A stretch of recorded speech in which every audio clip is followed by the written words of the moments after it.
All right. So good afternoon, everyone. We are on the second of 4 webinars. And then again, the last session in Peoria. I made my airline reservation last night. So anyway, to get us started, at the last session, we covered some important ground for making motivational interviewing work. We talked about helping participants to set life goals as opposed to program goals. We talked about helping them move from their comfort zone into the learning challenge zone. We, like being able to have a vision of how things can be better can help people to reach for that new vision and be motivated to move toward it. So we also discussed, and that's where we're really going to pick up today, change talk, looking how we looked last time at how to identify it, why it's essential to train our ears to hear it, because the more people that talk about making a change, the more likely they are to actually make a change. So we talked about how change talk could be spontaneous, but we also talked about the fact that coaches will need the skills to evoke it because sometimes people don't sometimes they haven't thought it through. Sometimes they're in something called pre-contemplation, haven't even considered it. So today what I want us to do is to spend some time looking at how to evoke it and then how to respond to it when a person makes change talk. So sorry, I was just looking at, I saw that there were chat messages, so I quickly looked at those. Okay, so understanding change and how people change, I said that last time, it's really essential because change is essentially, in essence, that's what motivational interviewing is all about. It was to help people who had addictions to be able to change their lifestyle, change their behaviors, change their attitudes. And again, that's where it sort of originated. So there are 5 foundational skills that are critical to motivational interviewing. There's asking open-ended questions, asking permission, giving affirmations, using reflective listening, and making summary statements. And we're going to cover each of those in upcoming webinars. Today, we're only going to be looking at asking open-ended questions, and we will be looking at giving affirmations. But while it seems to me, at least, or I think as I present it, it seems simple enough, but yet I always see people struggle with the whole concept of open-ended questions versus other types of questions. So we'll spend a little bit of time. It does take skill. It takes each of these skills take practice to master, and they really take practice in terms of figuring out when it is that you should use them. So I'm going to walk you through that as well. And one of the recommendations that I have as I start layering on more and more, like, okay, I've got to listen for change talk. I need to make sure that my customers are coming up with a vision of their future and have life goals. Oh, now I need to ask open-ended questions. It's a lot to try to incorporate all at one time. I mean, some of you may do some of these, some of you maybe do more of the, employ more of these skills than others, and some maybe aren't using any of these at all. So my recommendation is that you select one and you learn it, and then you adopt those skills like one at a time. So once you get it or you feel comfortable with it after you've practiced it and it's like, okay, that seems a little now more second nature, then move on to the next skill, because it's really difficult to implement them all at the same time. So to talk about, because last time we looked at how you identify change talk, and remember we talked about change talk and we talked about sustained talk. Sustained talk means I'm not doing anything different. Lots of excuses for why you don't do something. Change talk is like beginning to look at the advantages of making a change. It's where people are talking themselves into it. So what we want to do is we want to encourage and we want to reinforce change talk. So how do you do it? When you are trying to evoke it, just be aware that open-ended questions are going to elicit, are more likely to elicit change talk than any other type of question, the other type, which we'll go into, closed questions. So change talk is also going to, or open-ended questions rather, is also going to elicit much more extended answers. And so you're going to get a bigger, broader picture of what the customer thinks about a thing, what their feelings are, what they value, what's important to them, what they have to say. So we want to ask the kind of questions that help people see themselves changing, like questions that help them be able to like articulate the benefits of change, or sometimes see the difficulty in their current situation. Because what is equally motivational to people is not only being able to see like a better future, something that could be better, that I've got to move into the learning or challenge zone in order to acquire, but also helping me see what I don't like about where I'm currently at, which is in my comfort zone. So seeing the difficulties of their current situation, like not having enough money to live on, or I work a lot with TANF programs. And so when people are on TANF and they're getting assistance, then, you know, they have to do 30 hours a week. They feel like they're being policed. And in the end, it's not even enough money to live on. And so they're still struggling. So helping them to see those difficulties. And I ask questions that help them to express a desire to make a change. So we are trying to move them from comfort to learning zone. And the type of questions that are going to do that are open-ended. So they do allow people to express, you know, their opinions. They lead to change talk. And what I really like about open-ended questions is that they help our participants to explore their options and generate their own solutions. Because I do think that sometimes when we get hired into these roles as career coach, or like in workforce in general, that we feel like it's our job to come up with solutions to people's problems. And so like when somebody presents a problem, like my brain is, you know, rotating at full speed, trying to figure out like, oh my gosh, what can I tell this person that they can do? And what motivational interviewing is saying is that we're going to ask questions and we're going to work with the participant, but in the end, they have to explore their own options. They got to generate their own solutions, because as it turns out, we're unaware of everything that's going on in their life and, you know, what resources are available to them. So we can coach them and we can ask them, but we can't solve their problems for them. And to me, that's a huge relief, because I don't think that I do have the answers to everybody's problems. So what I want to show you is some examples of what would be open-ended questions. As we look at that, these are not in any particular order. And in fact, I think they're kind of disparate in terms of topic. I was just trying to come up with some. But what steps, if any, have you taken to figure out what you want to do? Or if you could do things all over again, would you choose the same thing for yourself?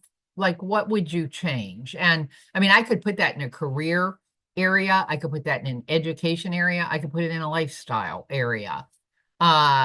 So would you be interested in finding a job that's similar to your past, or are you more interested in switching careers, and why? For, you know, whatever their answer would be.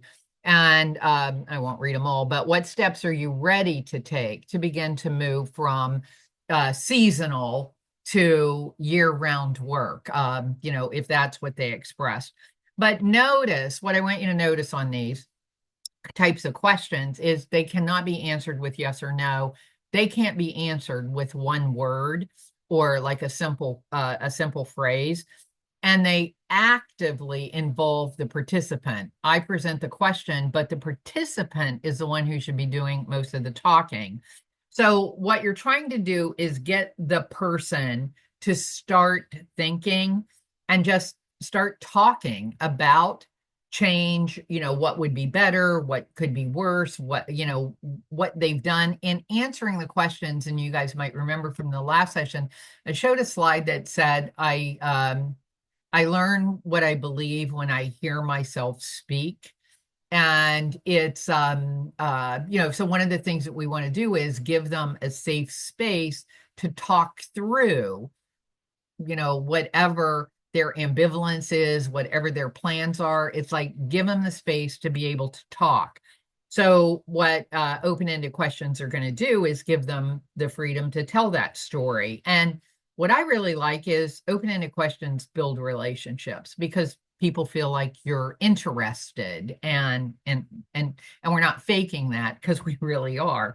But so you can use questions to understand their point of view. So, but the idea is that the participants should be doing most of the talking. And so listen to yourselves, whenever you're doing an intake, a first meeting, a subsequent meeting, ongoing monthly case management, and just like, just be aware, or, try to judge. It's like, of the amount of time that we're spending, whether it's half hour, 15 minutes, who's doing most of the talking? And the goal is it should be the participant. So, and the reason is, if somebody else talks to me about why I should restart, my exercise program, or why I should eat more healthy, I'm less likely to restart it unless I'm the one doing the talking, because in a sense, I'm the one who has to talk myself into making that change and committing to it. And somebody else talking about it for me isn't going to get me anywhere. So what we're trying to do is create this climate, this space where they feel comfortable exploring. Now, let me show you the opposite. Here's the opposite, and these are closed questions. Well, I'll show you some on the next slide. I guess this is where I'm just going to talk about it.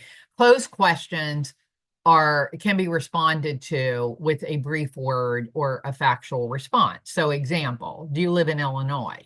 Yes. Do you have a driver's license? Yes. Where have you applied for jobs?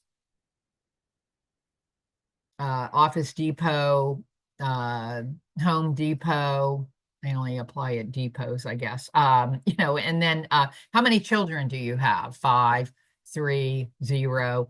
So typically closed questions serve to just gather information. It's to get quick information about a person rather than actually fostering a relationship. So, just be aware that too many closed questions in a row is going to curtail the conversation. It curtails the conversation because people tend to answer exactly what is asked, and to try to help the questioner by not elaborating much.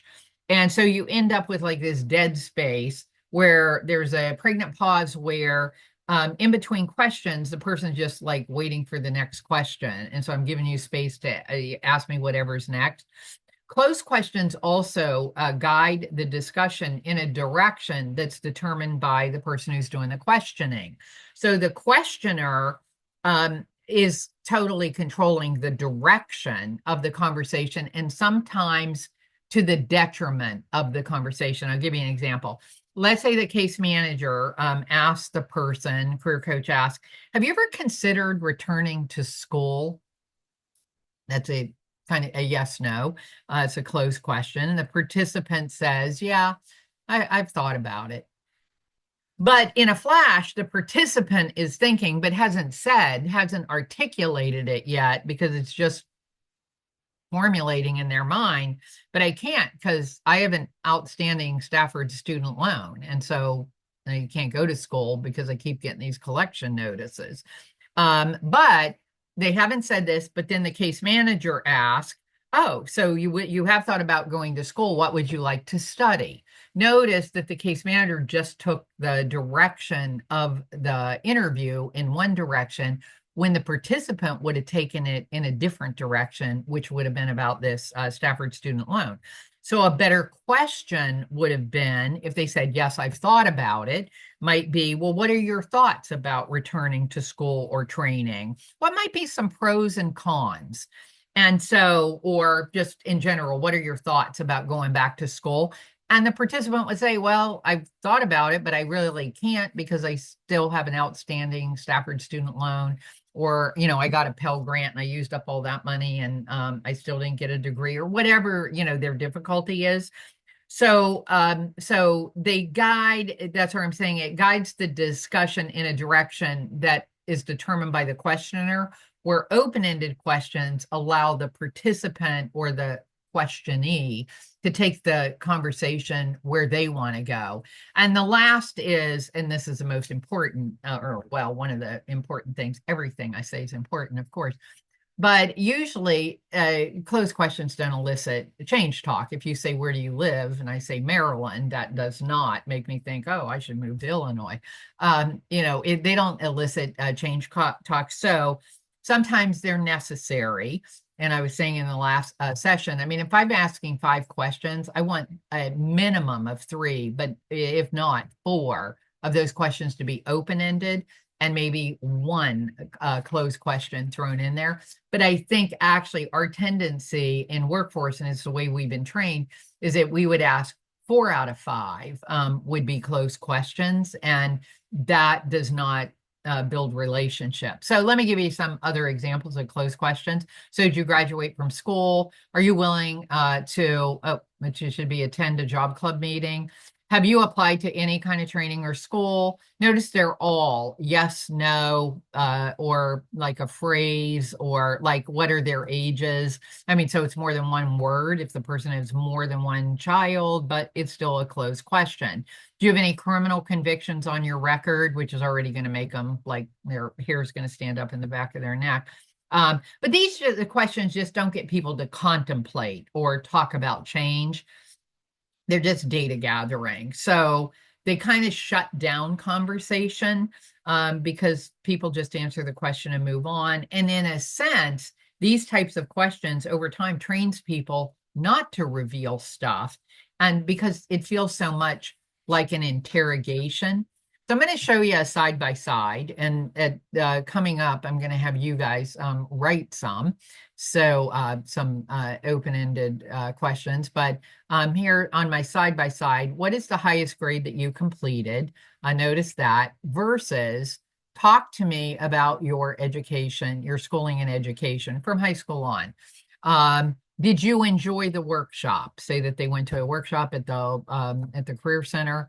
Well, what did you think of the workshop? Would be a better question. Or where have you worked before? And the person could say McDonald's, Country Club, Dairy Delight, and the Greene County or Greene County Health Department. All of jobs I've held. Rather, or a better question might be, please tell me a little bit about your history. I'm interested in what you did, how long you worked there, and maybe even what made you leave.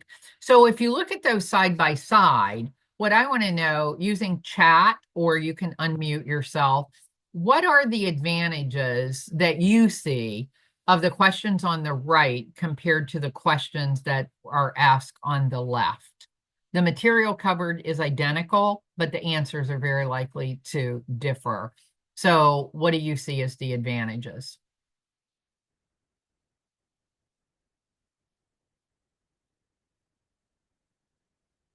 Chat or unmute?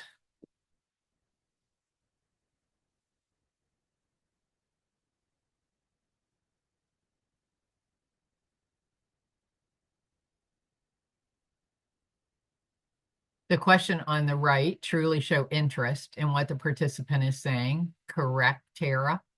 It sounds like you want to know and you want to hear the story. You're likely to get more information. Yep. And as you get that more information, notice too, as Lisa's saying, is that, and they're going to trust you more because of what Tara said, which is, it sounds like you're interested and you're asking me good questions. Open, active opportunity for the participant to share and open up. Yep, on the right. And they will test you and give you little pieces of information, see what you do with it. And if you handle it in a non-judgmental, motivational interviewing way with compassion, empathy, and all of that, then they'll tell you more, because like we have a tendency to, I'm going to test with this and see what you do with it. And if you respond in the right way, then that's going to be good for the relationship. And the questions on the right are going to elicit much more expansive answers. Yeah. And so it's clear too that the questions on the right are going to take a little bit more time. It's much faster to say, are you a resident of Illinois? What jobs have you held? How long did you hold each job? Why did you leave each job? It's like easier to do, or it's faster, I guess, but it's in a way it's not, because then we end up spending all this time later rebuilding, trying to build a relationship. So all of the ones on the right, like, do give people a chance to tell the story. You're still going to get the answer to everything that was on the left, but it gives you that richer information so that you can understand what the person is facing. So what we're going to do here in a second, so get your typing fingers or unmute button, get your finger over it. What we're going to do is I'm going to give you 5 questions. We're going to do them one at a time. But what we're going to do is, I have on the left, we have a closed question. Do you have the financial resources to support yourself and your family during the entire duration of the training? And the client says yes or no. Do you have any barriers that need to be resolved before you can go to work? And you'll remember from the training, the live training, like, I hate the word barrier, but I see it so much, I used it here. We'll change that as we write an open one, hopefully. Would you like me to sign you up for one of the job search workshops? Are you going to get a job as soon as you finish school?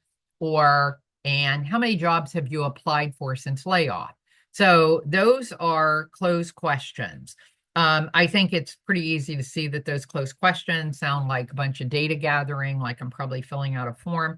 They're transactional type questions.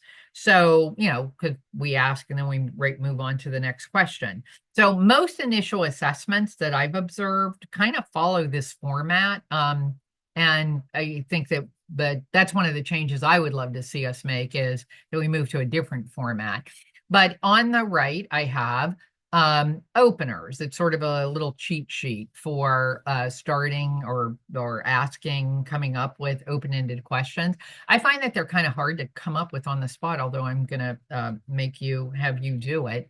But what have you found? Might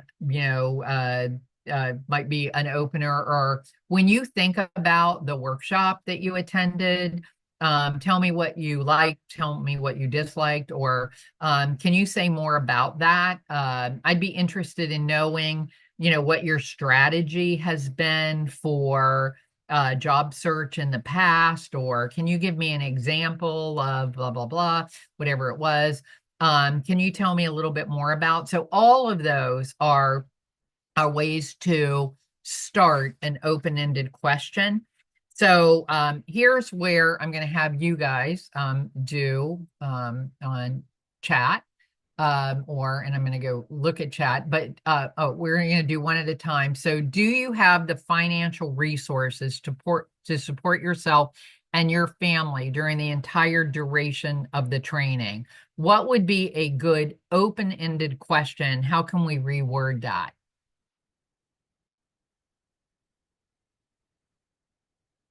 Tell me about your financial concerns while in training. Good.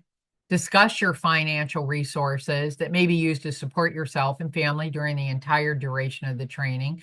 How do you plan to support yourself and your family? Excellent. All of those, open it up. And so instead of saying yes or no, which to me, if they just say yes or no, do you have the financial resources? I, as a career coach, would want to know a whole lot more. What is your plan to financially support yourself? And notice all of those things are helping them, all of your questions are helping them to think it through and to plan. And to remember, last time I said, like, you don't want to jump into, if people don't do preparation when they move to action, they oftentimes fail because they didn't plan it. So tell me how you'd like to, or how you would like to financially support yourself in the future. All of those are good. Hopefully this is going to work when I show you my answer and it doesn't show them all. Yes. And mine was even more simple than some of yours, which I like better. But talk to me about how you would support yourself and your family if you went to training. Let's move to the next one. Do you have any barriers that need to be resolved before you can go to work or school? I think this one's a little harder because you got to write it so you're not using the word barrier, and it's open, but it's respectful.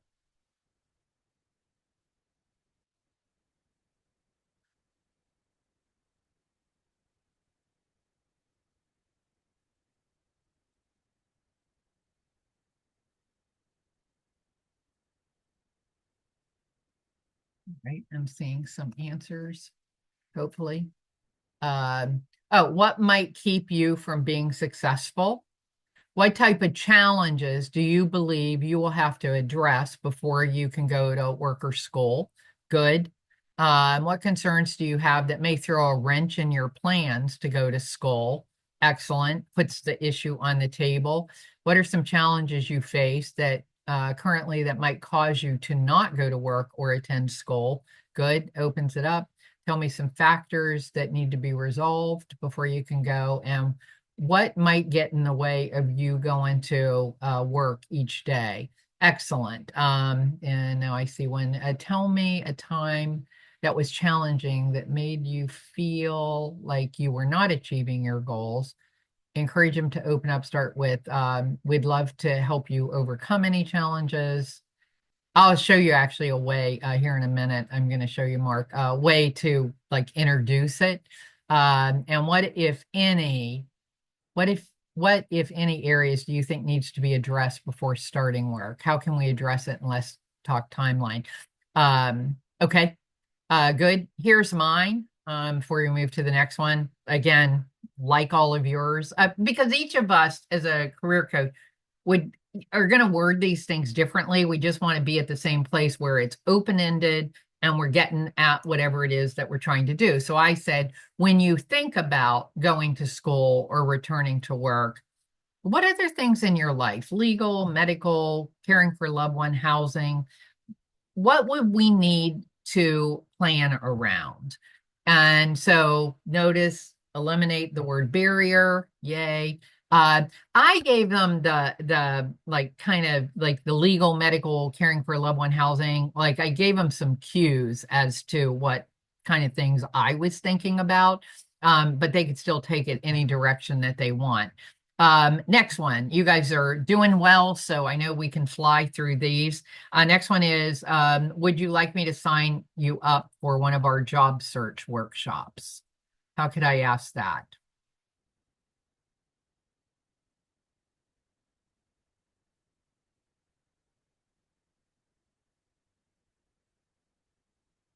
And David has one on chat. We offer a wide variety of job search related workshops, resumes, interviewing skills. What job search skills do you think you need help with and why? So now what he is doing, what David's doing is getting them to talk themselves into wanting to go to this workshop. Perfect. What do you think about the process of completing job search? And what do you think that you would like to learn more about in terms of the process of completing job search would make have a straighter line to getting them into the workshop itself? Other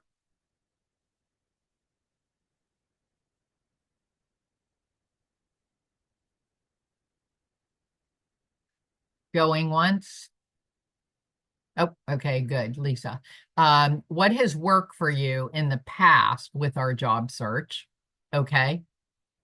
And I'm going to show you mine. How might refreshing your job search skills help you find a job faster and more efficiently?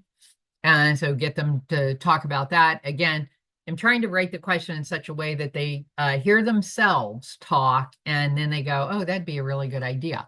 So, are you going to get a job as soon as you finish school? Say yes, no. How do I make it open?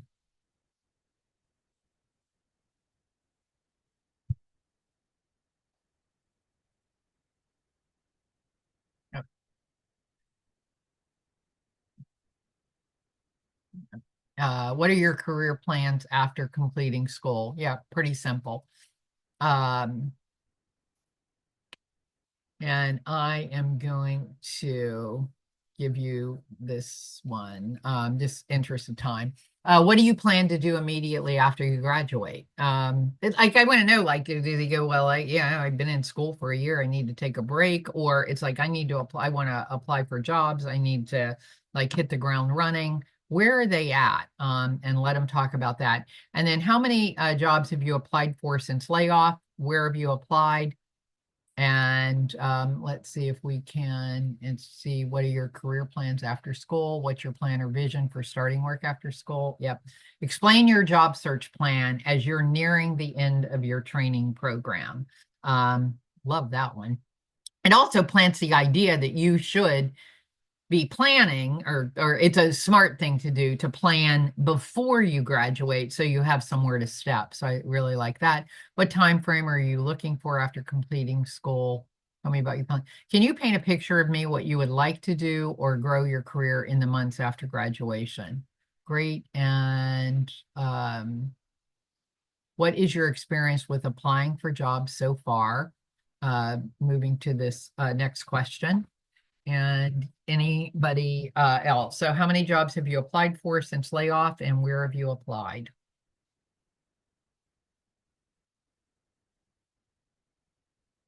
And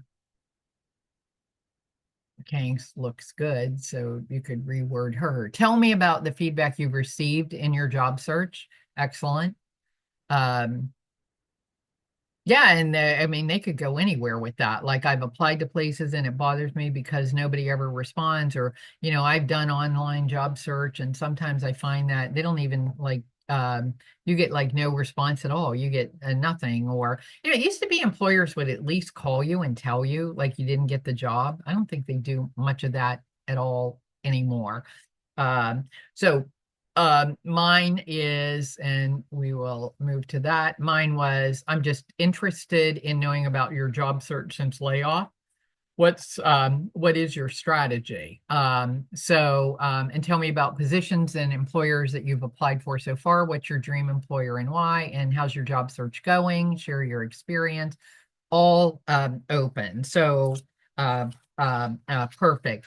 So now I'm going to take it one more step along the way, and that is this. So I want you to pretend that you have an adult participant, because we're just randomly asking questions there, or turning open-ended questions. But now you have adult participant sitting in front of you, and this adult participant does not have a high school diploma. What open-ended questions can you ask that person that keeps the participant in the decision-making role, allows them to talk freely in this education, getting a GED area, and or gets them to sell themselves on wanting to get the GED. So again, our goal is to keep them in the decision-making role. But what we want to do is ask this series of open-ended questions, or some open-ended questions, because what we're trying to do is evoke change talk. So I am going to go to chat and see if we have. Oh, you have reached the recording limit for your plan.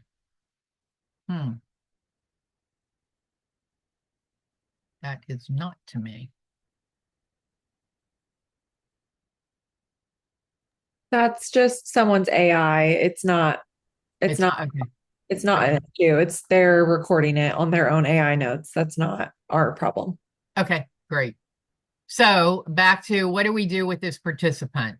They don't have a high school diploma, because I think sometimes what we have a tendency to do is go, it's really going to be better off if you get your diploma, or a diploma is going to help you be able to apply for more jobs. But that's us making the decisions for them and directing them. And what we want to do is get them to do it for themselves. So tell me how you feel when asked on applications about your education level. That will help them see what they don't like and why they don't like being in their current comfort zone. Good. Another. How do you think getting your GED would affect your life? I like that because it's helping them get this vision. What challenges have you faced in your job search without a high school diploma or GED?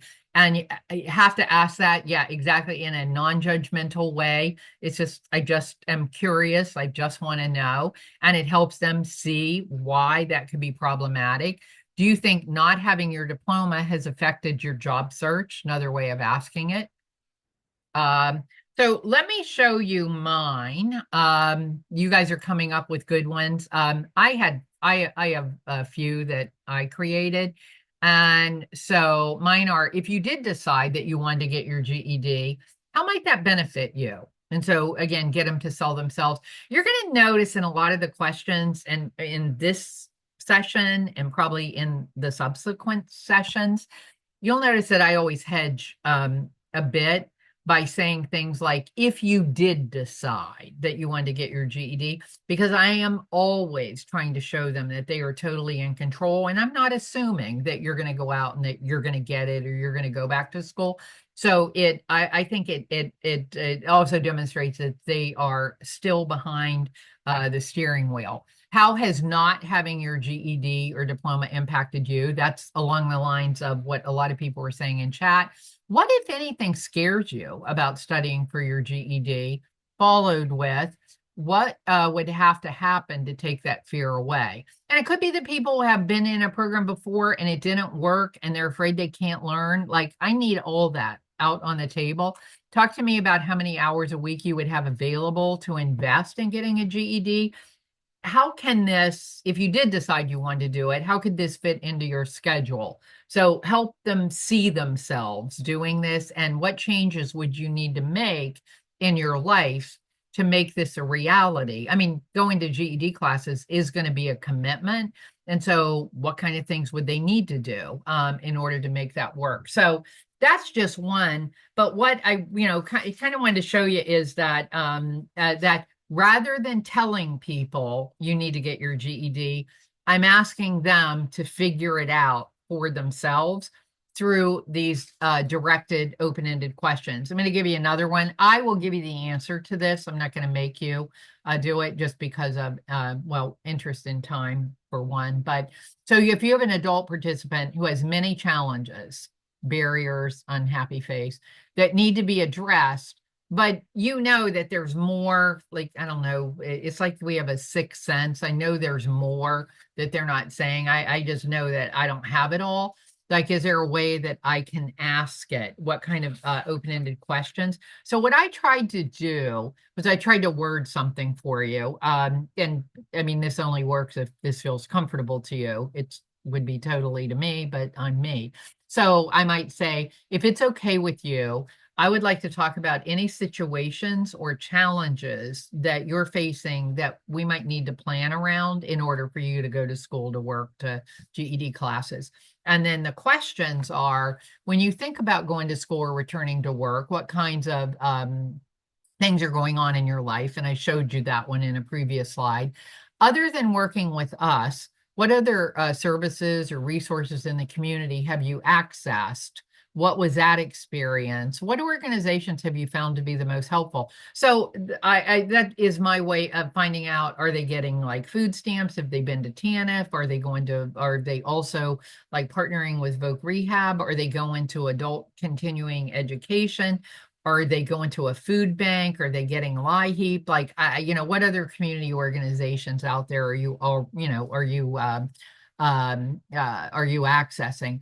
Can you tell me about any legal issues that you've dealt with that could be a consideration for moving forward? This is a tricky one because I know in a lot of areas that I've worked around the country with programs, employers do massive drug testing and drug screening. And so even in states where marijuana is legal, Maryland, it's legal, both medically and recreationally. But if you're a truck driver, you're still going to get random tested. And if you have THC in your system, you're no longer a truck driver. So anyway, how can we ask that? And my way of coming up with that was, some employers and occupations do require drug testing to be hired. Some take hair samples, others do urine testing. Would that be something that we would need to consider, as we create a plan? Why or why not? So, open it up, be able to talk about it. And then the last one, talk a little bit about your general health and how any health concern might impact your ability to participate. So notice I try to be non-judgmental. I've purposely avoided the word barrier that we discussed when we were in Bloomington Normal. But because sometimes we put like that word right in front of people on a form, and motivational interviewing would advise against it because it's not a strength-based approach. And I just always think, how would I feel if somebody asked me that? And so very quickly, if I can't call it a barrier, and I already saw that people are doing this, I call it a life challenge. I call it like a situation that I need to cope with. So it's how can we just pedal backwards on that word barrier so that we're repositioning negative into hopeful and positive, and so I can have a more motivated client. So I just don't want to neuter their confidence. A couple things that I do, I'm going to show you. And mostly I put these in, and I only put these in last night, actually. I was reading over and I'm like, I don't know, this might be helpful. One of the things that I find is that sometimes it's hard for people on the spot to come up with open-ended questions. And so I wanted to sort of give you just, I don't know, a sample set. So I want to give you examples of closed. Have you ever been in a workforce program before? And by the way, when I have people sometimes like try to turn this into an open-ended question, they'll turn, have you ever been in a workforce program before, into what other workforce programs have you been in? Well, it's still a closed question. It's just turning one closed question into another form of the same question. So sort of open is tell me about any workforce programs that you've been in before. It's sort of open, but I could still answer that with a pretty short answer. But much more open are talk to me about your prior experience in workforce programs, what worked, what didn't work for you in those programs. And or if you've been in a work program before, tell me what you learned in those programs that might be able to help you now. Might use something like that in my initial meeting with a participant, or like when I'm doing assessment. So I'm just going to show you 5 quick slides that demonstrate sort of the continuum of closed, sort of open, but not very strong, and much stronger. So I won't read them all to you because I assume that if you have this job, you can read. And I'm going to send the handouts after we're done. But just to show you, I tried to pick different areas. So this one's on childcare. Do you have childcare needs that would prohibit your participation, all the way to if you were to go to school or work, what options would you have for your children? So again, make them help come up with solutions. In the past, when you needed to go somewhere or do something, how were you able to arrange for your children to be taken care of? How have you solved this problem in the past? Get them to see themselves. What in essence, you're doing, which we're going to move into that anyway, is you're trying to also build confidence that they can solve problems, and they can fix things.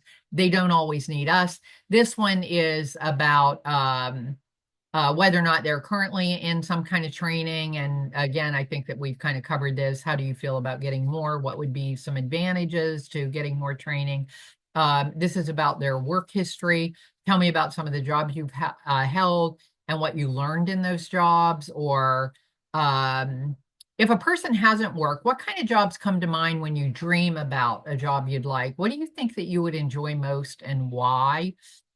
So that, and then the last one I'll show you is about actual job search. And so a few more questions. When you have been looking for work, what's been successful? What avenues have you been using to seek employment?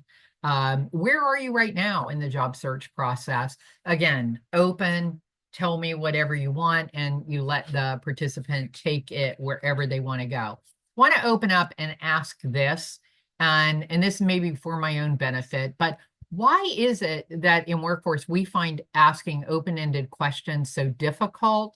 Or if you don't want to answer that question, what might make it easier?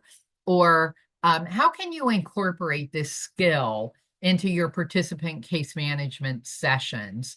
Again, what I find is we ask a lot of closed and maybe like slightly open. How do we move to be much more open? And I will look for chat, or feel free to unmute.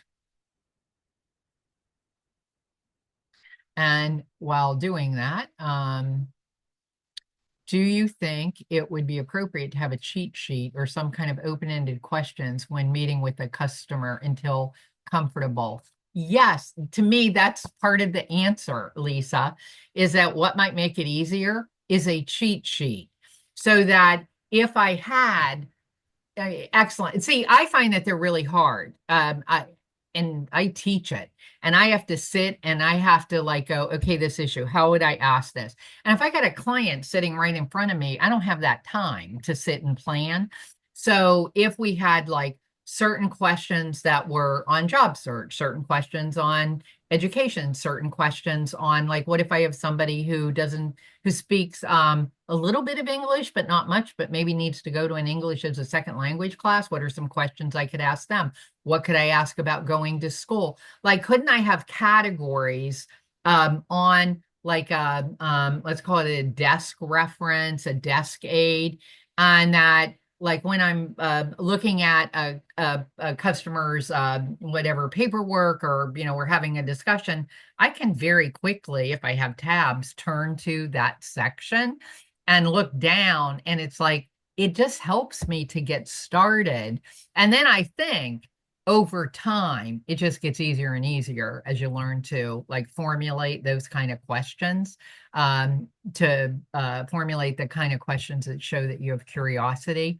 So excellent. I think that that's appropriate, and that to me is part of what might make it easier. But why do you think that why is it difficult to ask open-ended? Why is it that we're not like that we don't always do that so routinely?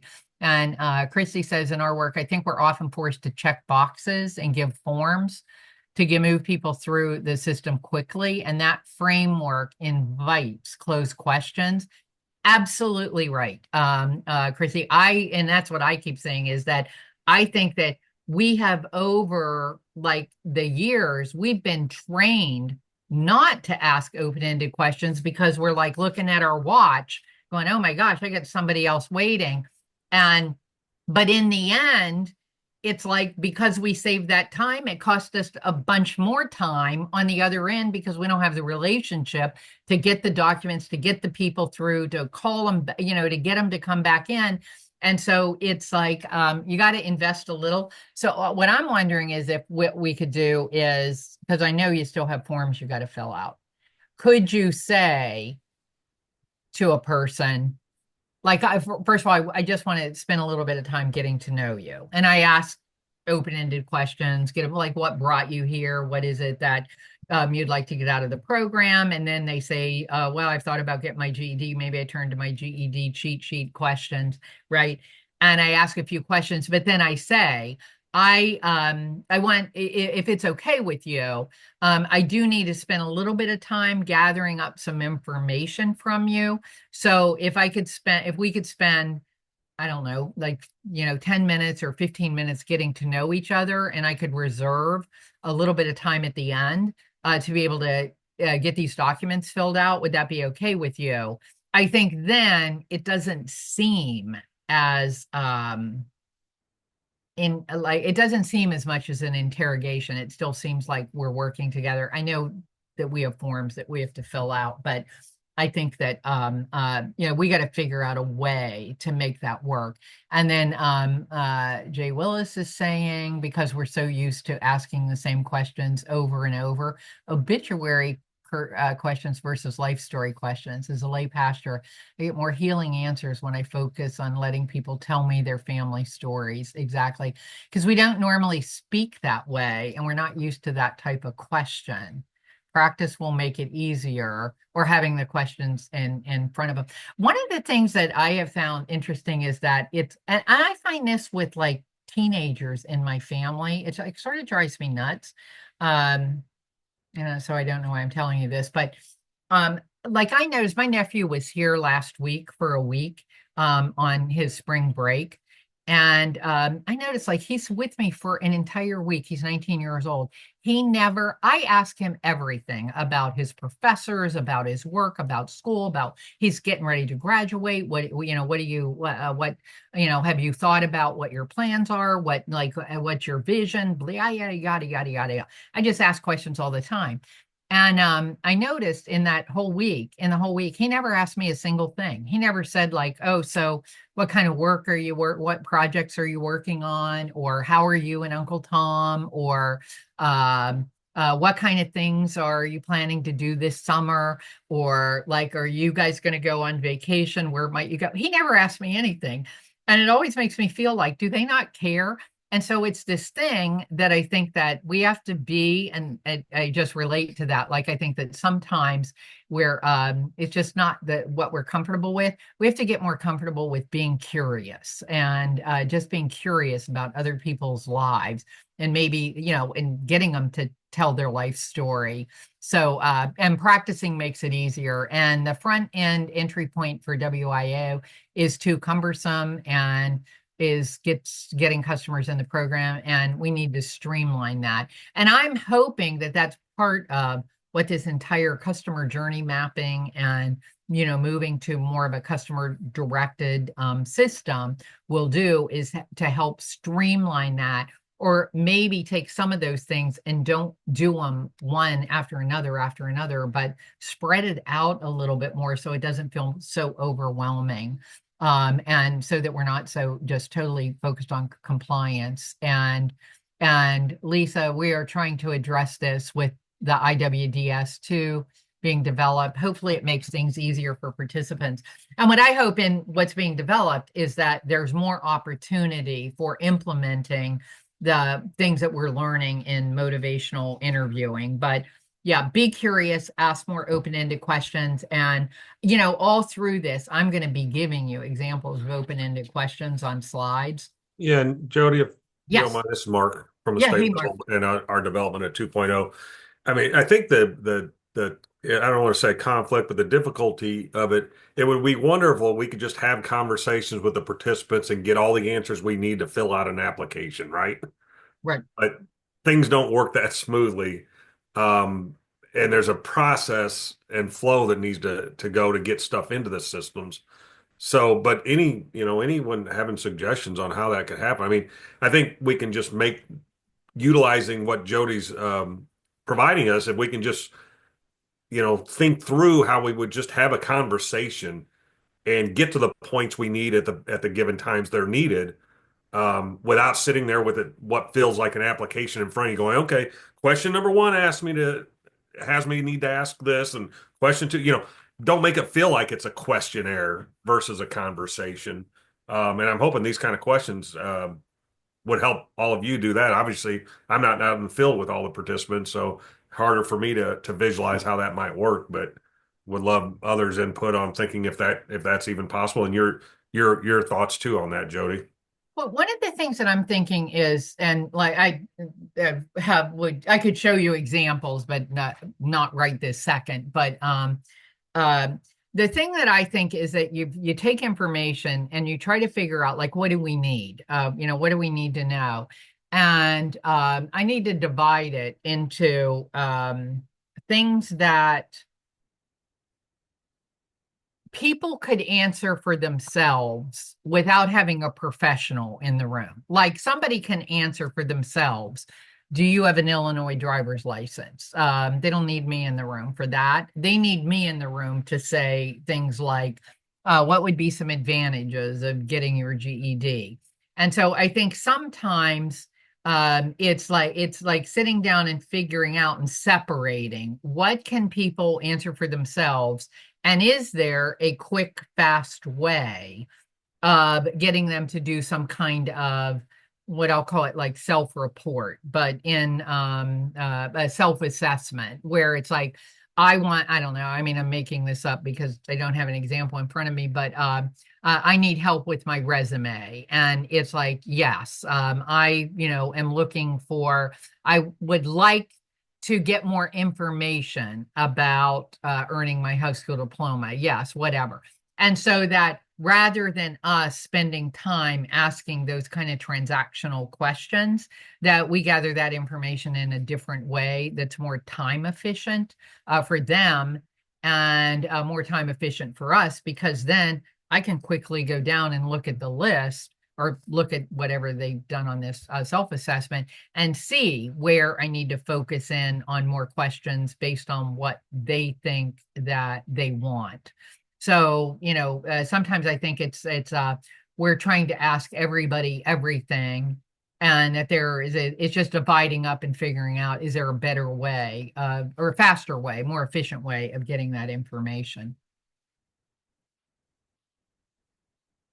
Okay.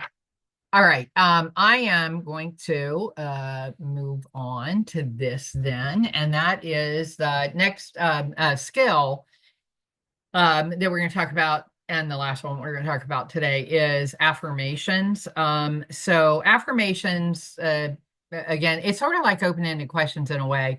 It sounds easy, but it is a little bit more complicated than it appears, which is why I say learn one skill, practice one thing, say over the next week or the next 2 weeks, I'm going to really focus on trying to ask open-ended questions. And then, the next week or 2 weeks, I'm going to really focus on trying to make affirmations, because again, you can't do it all at once. But remember that our goal is to evoke change talk. And so we want to evoke change talk, but then what we have to know is how to respond to it when we get it. So if somebody says, I really would like to get my GED, or getting a GED would be a good thing because, it's probably going to open up other jobs for me. So now somebody's made some change talk. So participant, I evoke it, they make it, and then we're going to respond to it. And when somebody makes change talk, and remember, we're training ourselves to listen for change talk. I have two options. I'm going to show you one this session, and that is to make an affirmation. And so if they say, I want to be a better parent, or I'd like to get a job, or a GED could help me, all of those things are change talk. And so what I'm going to do is I'm going to make an affirmation. It sounds like, or, a GED could help me. I might say, you've really thought this through, or you can see the impact of getting a GED.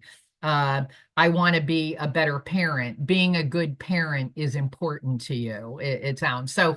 I make an affirmation based on their statement. So what is an affirmation? An affirmation is basically, is also trying to follow chat because I saw a chat came in, make sure that there wasn't something I needed to answer. Affirmations are the act of reflecting positive feedback regarding the client's strengths and their efforts. And so there's nothing negative, no like telling people about their challenges or barriers or whatever. We're going to be strength-based. So when a participant displays a characteristic, a behavior, a value that supports change, then we use an affirmation. The idea is that what you're doing is you're building them up and you're pointing out constantly, or a lot, as often as possible, their strengths. Because when you point out their successes, even if those successes are like small, and you are affirming the efforts that they are making, then that builds their confidence and that builds their belief. And remember, like in order to get change, people have to be ready, willing, and able. And that last one, able, is they have to believe that they actually can make the change. And one of the problems is a lot of people who come into the program have low self-esteem, low self-confidence. And so what we're trying to do is tackle that with these affirmations. So affirmations like really are a way provide a way of giving a person space to see their own strengths, to shift away from what's wrong.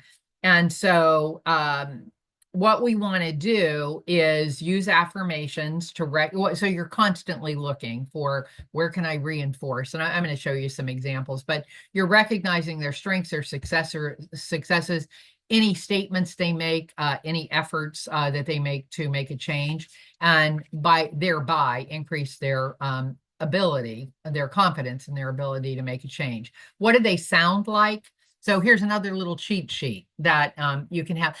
And you know what? It's really crazy, but like when I was learning this, I had to go through a master's program in motivational interviewing for some of the classes that I was teaching.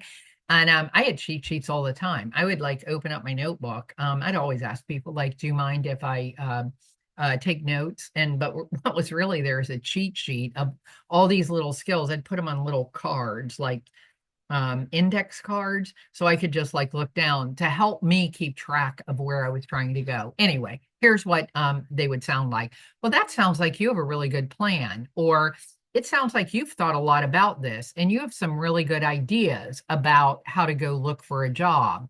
Or, well, that's a good suggestion you have about getting into or looking around for a GED class that's in your neighborhood.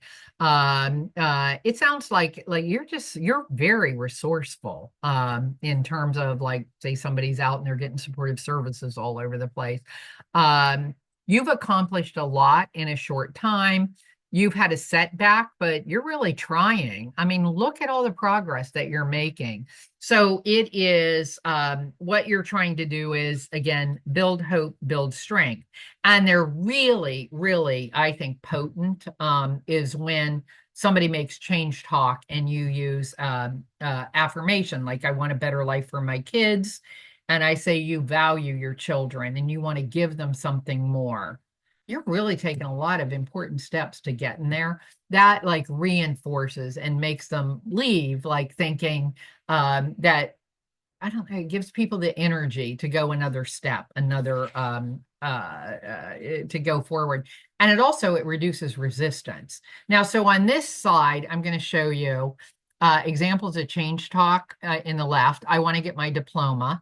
And then here is here's an affirmation. You know, getting the diploma is important. I think I can learn English. And the affirmation, you're willing to try and you believe that you can do it. Another one would be, if I work on getting a certificate, I'm going to feel better about myself. You've thought a lot about this and you see the value. If I help my daughter now, she'll do better at school as she grows. You're doing what you can for your daughter. You know what's important for her. And I want to go to the workshop. I have a lot to learn. You're approaching this with such a positive attitude. So notice that each affirmation is a form of positive feedback. And the affirmation matches the change talk.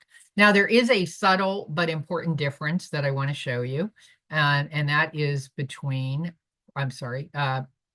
praise and affirmations. So I want to need to distinguish. So the dictionary defines praise as it's an expression of approval, it's a compliment, it's admiration for someone or something. But praise is one directional, and it's like if somebody compliments you and they let you know how they feel about you. Like, oh, I think you're really smart, or, you were so creative, or I really like your hair, or I'm so proud of you. Any of those things, those all reflect the giver's standards. And so in a sense, it's judging people. Like, you have to, and I have to keep working and working and working to get the giver's approval. And so, you might say, well, what's wrong with that? Well, in motivational interviewing, our approval or disapproval is not essential. It's not even wanted. It's not important. So affirmations are different. And I will show you examples of the two, just giving you the theory of it. Affirmations are positive feedback about their strengths and their efforts. It's noticing and pointing out a strength that you see that's moving them ahead. And so maybe what your feedback is on the effort that the client is making or a strength that you notice. It's a statement and gesture that recognizes and acknowledges a behavior that they are doing that leads them to a positive change. It's they are not, an affirmation is not the same as a compliment. Because a compliment or praise is judgmental. So here's an example. Praise, I'm proud of you. So now I have to keep working to continue to make you proud of me. An affirmation, subtle but different, is congratulations. I'm going to notice their effort. You worked hard. You really deserve. And then whatever the accolade was, the job, the good grades at school, dean's list, or you deserve the certificate, whatever it is. I think this resume is much improved, is again me judging, far better, and it's praised. And I'm sure people aren't going to run out crying if you say that. It's better than nothing, but far better would be to say the time and energy that you put into updating your resume shows. Notice, I like the way you handled that situation. You really handled that situation well because, and like I go on, I was happy you spoke up in class today. Affirmation is you always join in discussions. You show courage when you participate. So these examples, I think, hopefully help illustrate the difference. What I want to know from you is, does anything in these two, the blue versus the green side, jump out at you? Can you see a different, is there something different that you notice in looking at these two lists? Anything jump off the page? And I am looking at chat down here. Starting with I versus you. Affirmations focus on you. Praise is I. I versus you. I versus you. You guys are, it reminds me of locus of control in grad school. Yep. And so answer is there is no I in you. So like over time, when you hear yourself starting to say I'm so proud of you, or I couldn't be happier, or I, just stop yourself, back up, and try to say whatever it was you were planning to say, but make it a you statement. So because that is, I think, that what acknowledges people and makes them feel good, and they're not being judged. You're merely giving them feedback. So let me give you a scenario. And I'm going to have you, it's a little challenging. First of all, let me see. I've got a couple more chats here. Maybe it's the same. Okay. Here's you're going to have to think, and you do either have to unmute or you got to write. So here's my scenario. Rachel left high school in 11th grade, and then she went to work at ABC Company, Plant Nursery, and she worked there 2 years. She got laid off. She knows she should get her high school diploma or GED, but she says that she is really tired of people telling her to get it. She knows that it's going to hold her back in jobs and life. She gets that. But she says with all the other things that are going on in her life right now, she just doesn't have the time or energy to do it right now. Maybe down the road, maybe in the future. But not getting it does make her feel a little bit inadequate and a little bit guilty. So what I want you guys to do is, first of all, you got to figure out what are Rachel's strengths, because if I'm going to make an affirmation, then I got to know what those strengths are, what you see that's positive, and then most importantly, how can you turn that strength into an affirmation? How can you turn it into a you statement? So what strengths does Rachel have to build on, and how can you take those strengths and turn them into an affirmation?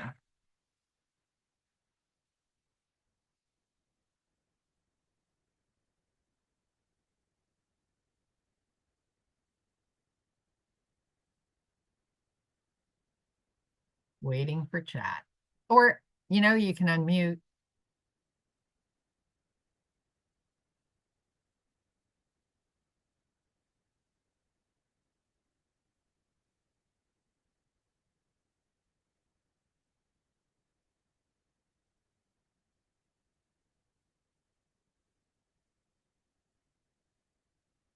You don't have to try to put them all in one. You can just pick any single thing.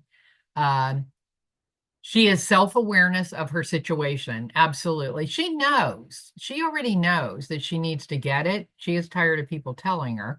But she knows she needs to get it. But I actually sort of admire the fact that she understands that right now is not a good time. Because if she starts it and it's not a good time and it doesn't work, she might not ever try it again. It might like just be debilitating.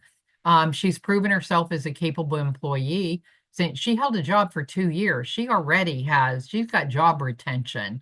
Rachel, if she's kept a job for 2 years, she's worked through highs and lows at a company. I mean, you always have a coworker, a supervisor who's like bizarro that, you have to learn how to put them in their place. And yet she stuck through it.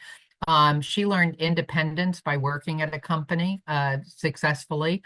Excellent. And she knows what she needs to do, but her focus has just been on working. Maybe like we don't know all this, but she needs money. Okay, now how do you turn those into, we want to turn those, she knows what she wants and she can't rush it. Now I want you, what is the affirmation statement? What could you say to Rachel that would affirm her?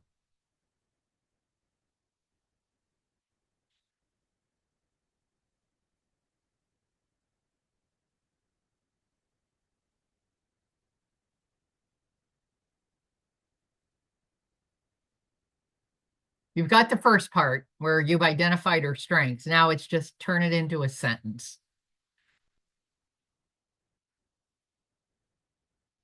Feedback you can give her. You are a strong and capable young woman. Excellent. Rachel, you've accomplished so much in the last 2 years. You have what it takes to get your GED too.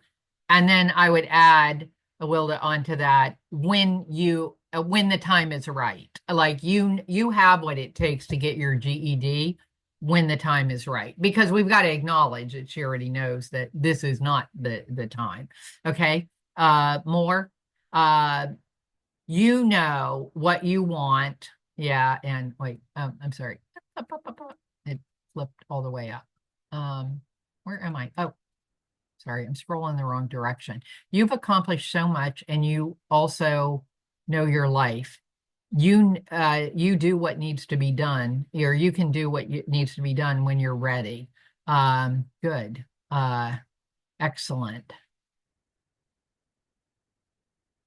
I'll show you mine. And again, here's the beauty, or not the beauty, I get to, I guess, tell on myself, I had more time to think about it than you just had.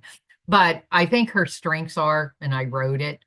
So of course I give her whatever strengths I want. Her long-term retention, she worked 2 years. You guys caught that. She's very independent minded. I actually really like that about my little character, Rachel, who I made up. Like it's what I like is like sometimes I think what in workforce programs and TANF programs and all these programs, we want compliant people who just follow the rules.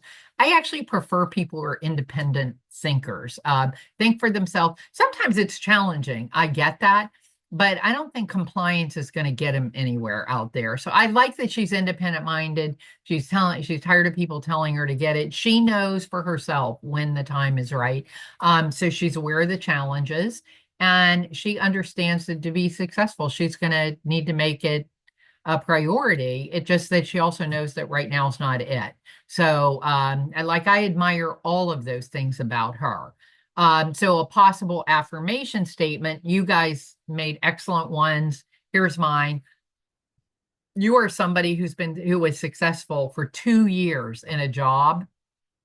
That is that is really something that you must feel proud of, or or however you want to end that, you make your own decisions and you don't let other people tell you what you should do. You're independent, you make your own choices, and that's a real strength for you.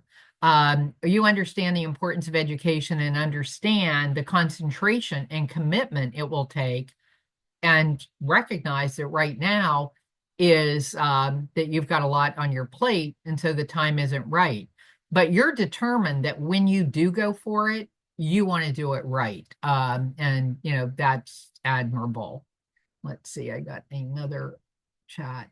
Rachel, you've been managing your life, and you're going to make a difference when you're ready. Yeah, all of those. But so I just want you to see that what we're trying to do is build Rachel's confidence, and not try to talk her into the GED. She's already got that figured out. That doesn't mean that we're not going to be saying, like, what would be some pros, what might be some cons.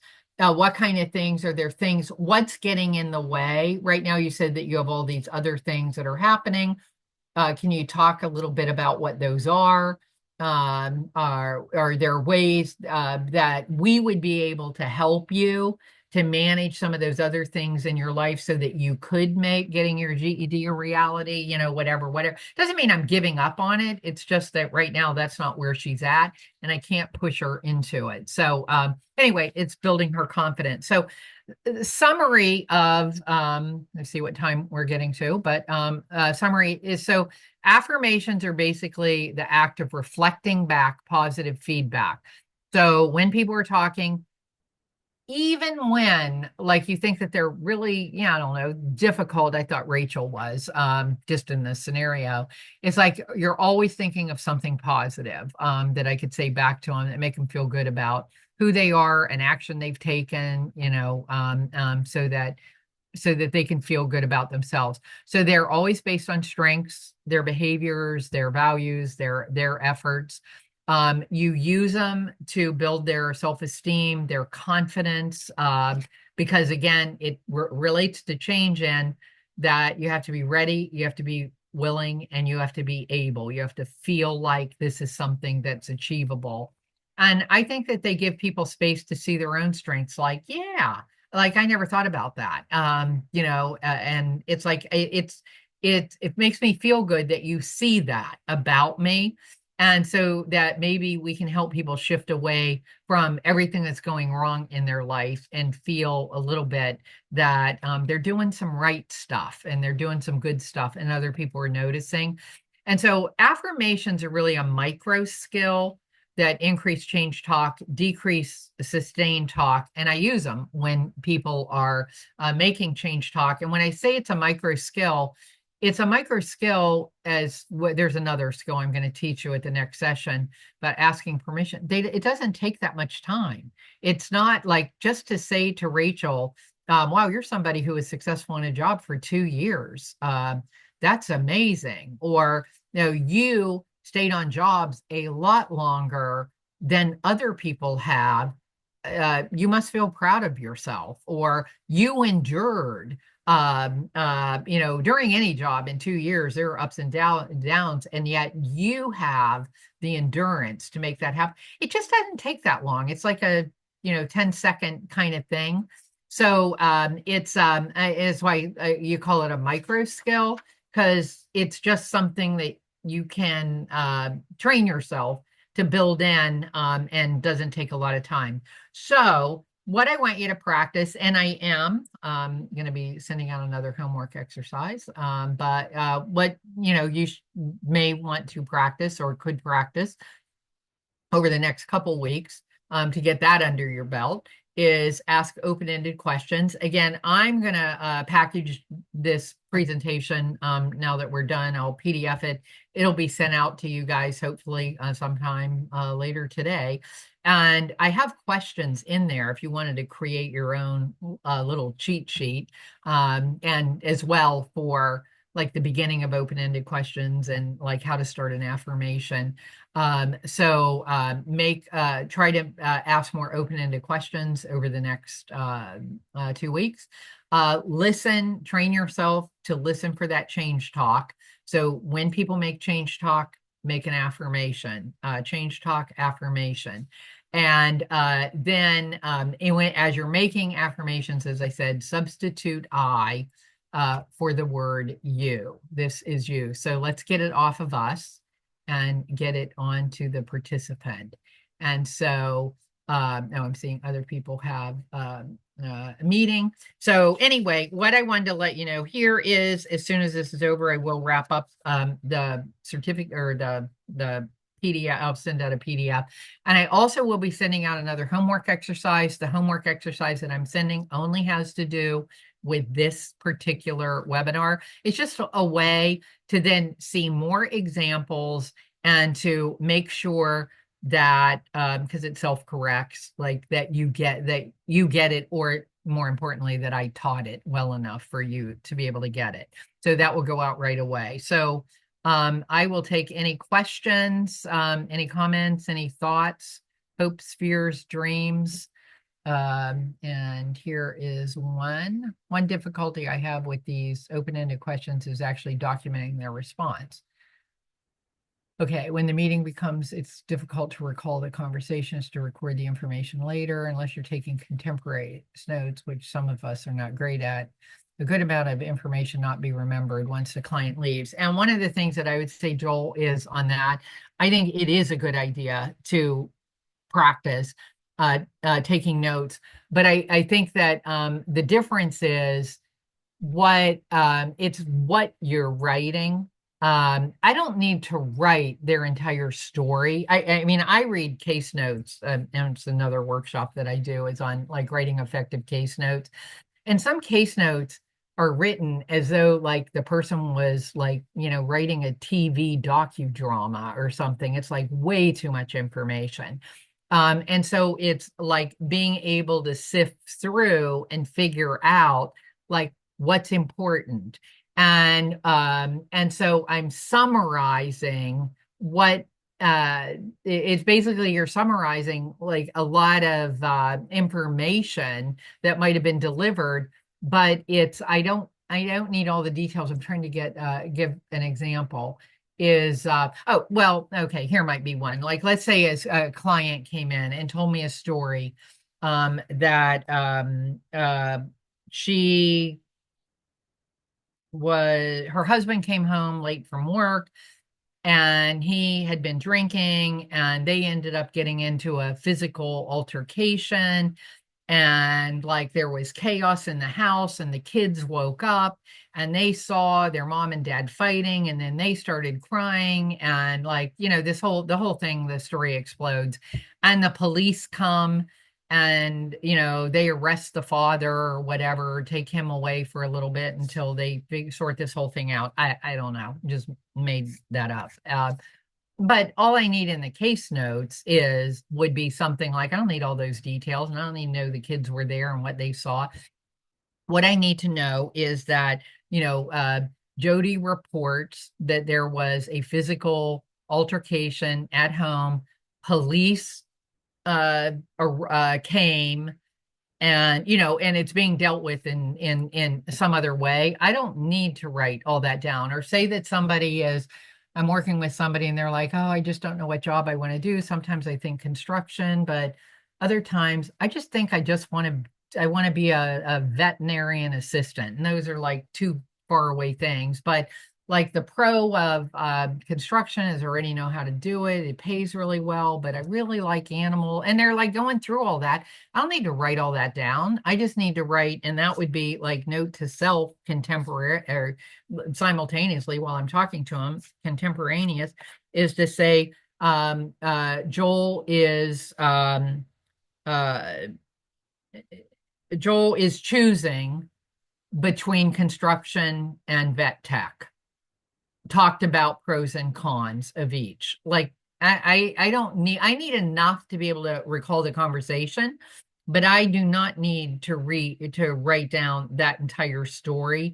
So I understand like that there are case notes again that I read that they really are written like they're a TV script. I think they go into way too much and it's not productive. if Jody is or Joel is confused about which thing, then the plan right on the case notes would be like, because that's what I'd want to get to with Joel, is that Joel is going to, I don't know, he's going to do some research this week on vet tech schools and what it takes and construction or something so that we can further talk about that at the next appointment. So I don't know if that helps, but I think that it's like taking shorthand notes, which you're going to need to anyway, because when we talk about one of the skills, and you have to be able to summarize an entire, like everything you talked about, you better have some notes. But I don't think all that stuff has to be documented. That's where we have to learn how to sift through. I don't know if that helps, Joel.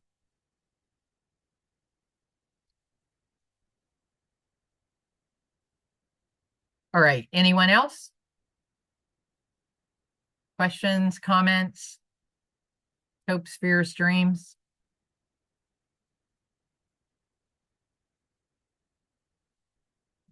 Ready? Then what I am going to do is I'm going to stop sharing. And I am going to turn this back over to Kirsten. Yeah, so the only other thing that I just have really quickly is we are going to be creating and by we I mean me, I'll be creating a website that will be a hidden link that's going to have all of Jody's materials, recordings, and presentations for this audience on it. And so you'll be able to access the URL if you have the exact URL, but it's not going to be public facing because this training is not public facing. It's only for local staff. So I will get that created and then send it out via email, but that way you'll have like a one-stop shop for all of the resources for this whole series of trainings. And you won't have to dig through your email to try to find the PowerPoints or the recordings if you're looking for it, this summer or in the future when you're training the people in your local areas. So that will be coming out shortly. And then I will do any follow-up information that Jody sends after this session. She's going to send the homework assignment, but her slides or anything and the recording, I'll send that individually as well. And if you have any other questions, you can feel free to email me, but also just a reminder that the next webinar is going to be in 2 weeks and it's the same time and the same link and URL.